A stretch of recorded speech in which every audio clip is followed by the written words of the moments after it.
नमस्कार दोस्तों, मैं हूं लोकेंद्र मिश्रा और आप सबका स्वागत है इस वीडियो में। यूपी पीएससी एपीओ यानी कि सहायक अभियोजन अधिकारी की जो परीक्षा 2015 में हुई थी, उसमें जीएस सेक्शन में क्या क्या प्रश्न पूछे गए थे इसके बारे में हम चर्चा करने वाले हैं इस वीडियो में।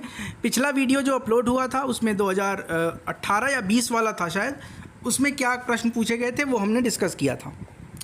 2015 का ये पेपर और इसमें जीएस सेक्शन करने का कारण ये है सिर्फ कि आपको ये पता चल जाए कि प्रश्न कहाँ से ज़्यादा आ रहे हैं, उसके हिसाब से आप अपनी तैयारी करें। 10 जुलाई 2015 को प्रारंभिक परीक्षा है, लखनऊ में है और प्रयागराज में है, आप सबको नोटिस मिल गई होगी। तो चलिए हम शुरुआत करते हैं 2015 में कहाँ कहाँ से प्रश्न पूछे गए हैं।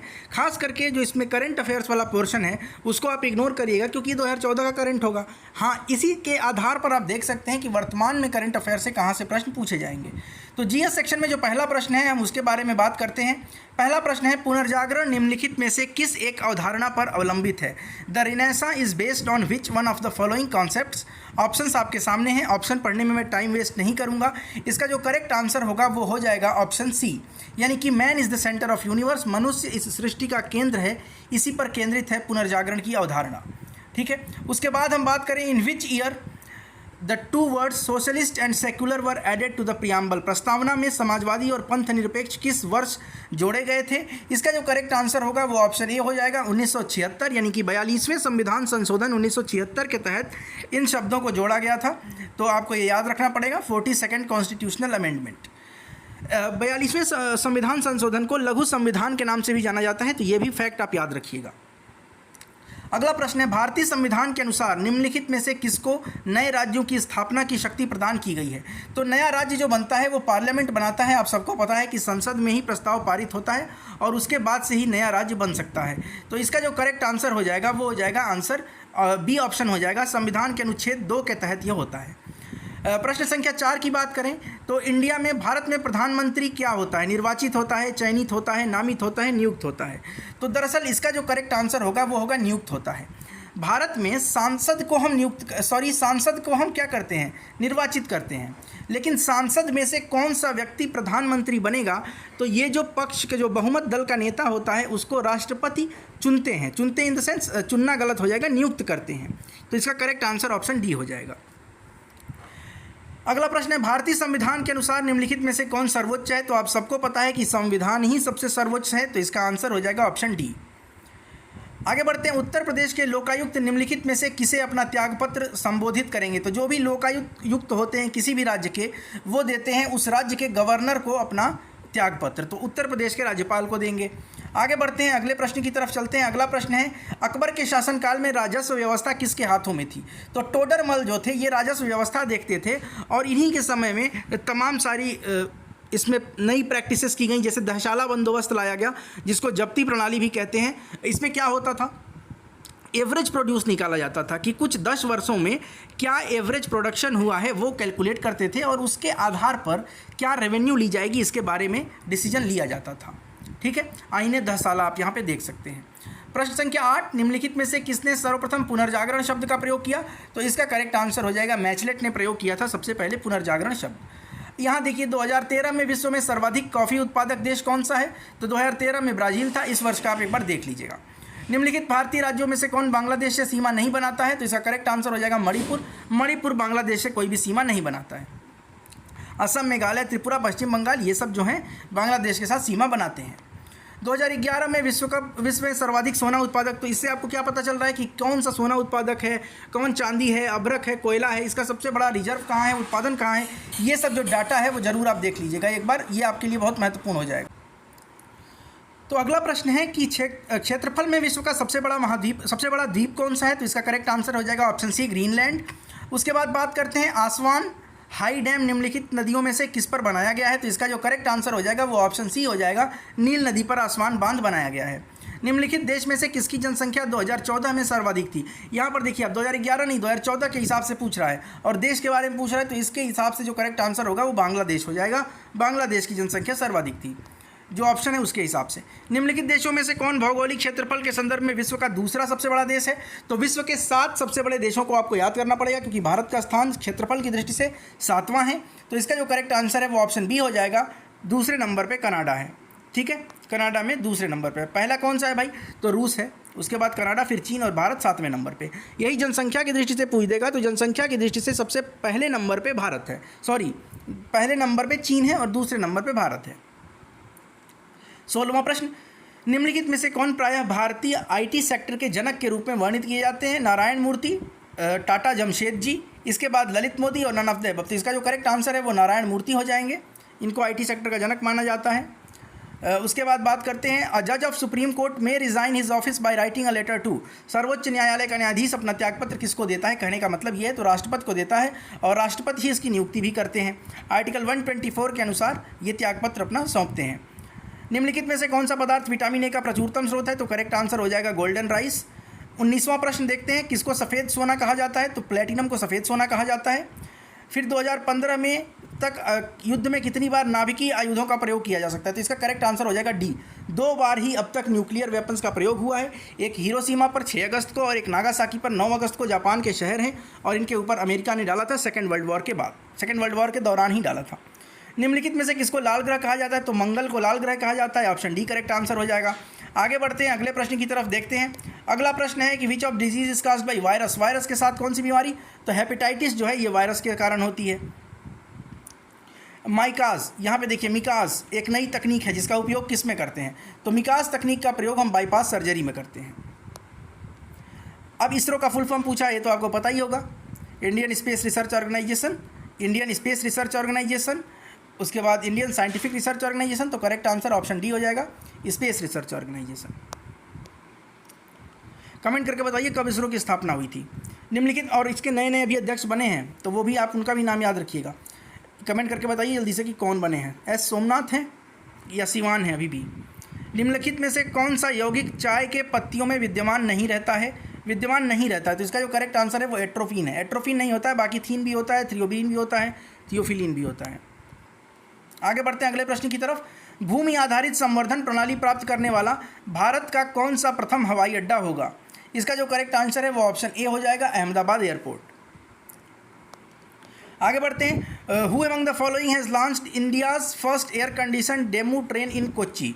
निम्नलिखित में से किसने कोच्चि में भारत की प्रथम वातानुकूलित डेमू ट्रेन की शुरुआत की है? तो करेक्ट आंसर हो जाएगा रेल मंत्री ने।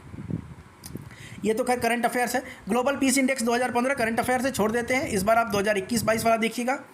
फिर ग्लोबल पीस इंडेक्स में सबसे कम शांतिपूर्ण देश कौन सा है फिलहाल में? कौन है?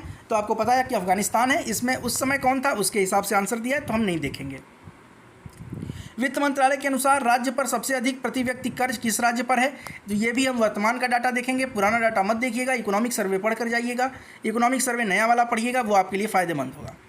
आगे बढ़ते हैं, भारत का प्रथम स्टेम कोशिका बैंक कहाँ खोला गया? उस समय का करंट अफेयर्स था और ये चेन्नई में खोला गया था।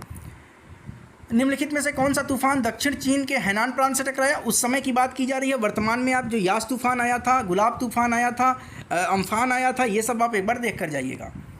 फिर बात करें, निम्नलिखित में से किस देश में हाल ही में लगभग बेकार हो चुकी राष्ट्रीय चलनी मुद्रा को त्यागने का फैसला किया? पुराना है, छोड़ दीजिए, मत पढ़िए इसको। अगला प्रश्न, 16वां विश्व संस्कृत सम्मेलन पुराना है, उस समय थाईलैंड में आयोजित हुआ था, छोड़ दीजिए इसको भी। निम्नलिखित में से किस भारतीय गणितज्ञ ने दशमलव प्रणाली की खोज की? आर्यभट्ट ने खोज की, कि पिंगल ने खोज की, कि गार्गी ने, कि भास्कर ने? तो इसका जो करेक्ट आंसर है वो है पिंगल। आगे बढ़ते हैं, निम्नलिखित में से किस ऋषि ने गायत्री मंत्र की रचना की थी? तो विश्वामित्र इसका करेक्ट आंसर होगा। और ऋग्वेद के 3रे मंडल में गायत्री मंत्र के बारे में उल्लेख किया गया है। इसके साथ ही साथ आप ये भी जानिए कि ऋग्वेद के 9वें मंडल में सोम देवता का उल्लेख किया गया है।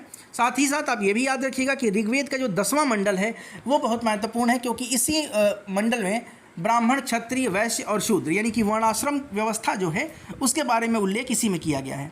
फिर आप एक बार देखिएगा कि मुंडकोपनिषद क्या है, मांडुक्योपनिषद और जो आरण्यक ग्रंथ होते हैं ऋग्वेद से संबंधित, तो वो आप एक बार जरूर पढ़ लीजिएगा, बहुत महत्वपूर्ण है, ये सब में पूछा जाएगा।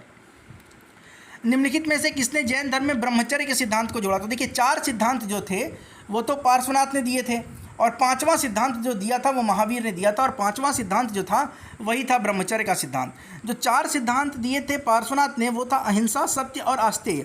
आस्तेय का मतलब होता है चोरी न करना, अपरिग्रह का मतलब होता है धन का संचय न करना, और महावीर ने 5वां महाव्रत जोड़ा जिसको ब्रह्मचर्य बोलते हैं। 38वां प्रश्न, निम्नलिखित में से किसका उल्लेख ऋग्वेद में नहीं है? जनपद का नहीं है, कि ग्राम का नहीं है, कि जन का, कि कुल का?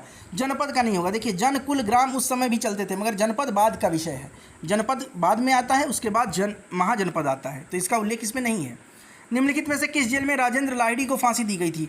तो काकोरी ट्रेन डकैती, जिसका अब नाम हाल ही में देखिए याद रखिएगा, काकोरी ट्रेन डकैती जो थी इसका नाम हाल ही फिलहाल में उत्तर प्रदेश की सरकार ने बदल के काकोरी ट्रेन एक्शन रख दिया है। तो ये करंट अफेयर्स का बड़ा महत्वपूर्ण प्रश्न बन जाता है, याद रखिएगा। काकोरी ट्रेन डकैती का नया नाम काकोरी ट्रेन एक्शन है। इसमें इसमें राम प्रसाद बिस्मिल जी थे, राजेंद्र लाहिड़ी थे और लोसन लाल थे और उसके साथ अशफाक उल्ला थे। इन लोगों को फांसी दी गई थी। गोरखपुर में फांसी दी गई राम प्रसाद बिस्मिल को, राजेंद्र लाहिड़ी को दी गई थी गोंडा में, रोशन लाल को दी गई थी इलाहाबाद में और अशफाक उल्ला खां को दी गई थी फैजाबाद में। ठीक है, आगे बढ़ते हैं अगले प्रश्न की तरफ। और एक बात याद रखिए, अशफाक उल्ला खां प्राणी उद्यान कहाँ पर है? तो ये है इस समय पक्षी उद्यान, तो ये है गोरखपुर में। हाल ही में किसे नया केंद्रीय सतर्कता आयुक्त नियुक्त किया गया है? पुराना है, छोड़ दीजिए, वर्तमान के आप देखिएगा। 2015 का फिर करंट अफेयर्स, पर्यावरण दिवस का मेजबान देश कौन सा? आप इस बार का देखिएगा, ये देखिए, निम्नलिखित में से 15 अगस्त 1947 को भारतीय राष्ट्रीय कांग्रेस के अध्यक्ष कौन थे? तो इसका करेक्ट आंसर होगा जेबी कृपलानी। जेबी कृपलानी जी ही थे। 15 अगस्त 1947 पूछे यानी भारत की स्वतंत्रता पूछे तब भी, ये पूछे कि भारत का विभाजन कब हुआ, उस समय कौन थे? तो उस समय भी जेबी कृपलानी जी थे। The word Satyagraha was given by, Satyagraha शब्द किसने दिया था? तो सत्याग्रह शब्द सबसे पहले मगनलाल गांधी ने दिया, मगनलाल गांधी, नाम याद रखिएगा। The first governor general of India was appointed, कब अपॉइंट किया गया? तो देखिए, सबसे पहले गवर्नर होता था बंगाल का, फिर बंगाल का गवर्नर जनरल होता था, फिर इंडिया का गवर्नर जनरल आया।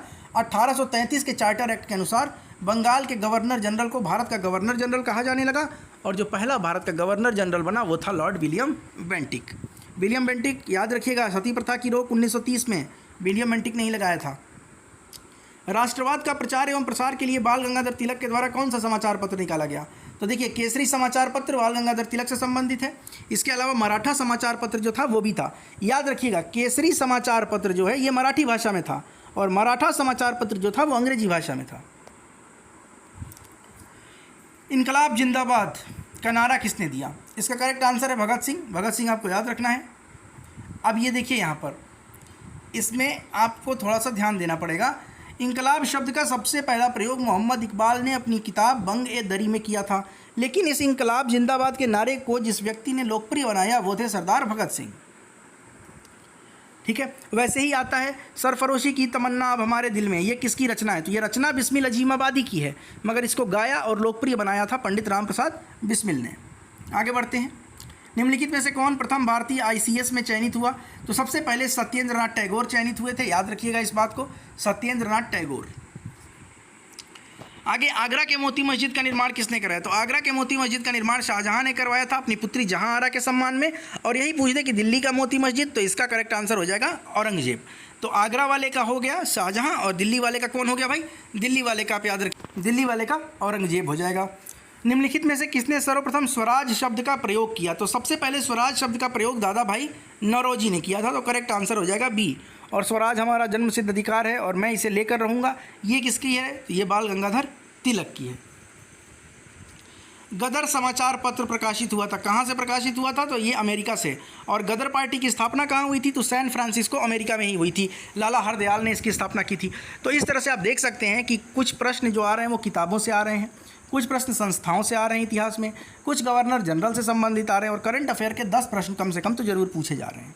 इसी के आधार पर तैयारी करिए। आगे के जो पेपर्स हैं उसके बारे में भी हम चर्चा करेंगे। बहुत बहुत धन्यवाद वीडियो देखने के लिए। अगर वीडियो पसंद आता है तो लाइक कमेंट शेयर जरूर करिएगा, अपने दोस्तों तक वीडियोज़ को जरूर पहुँचाइएगा। बहुत बहुत धन्यवाद, मिलते हैं नेक्स्ट वीडियो।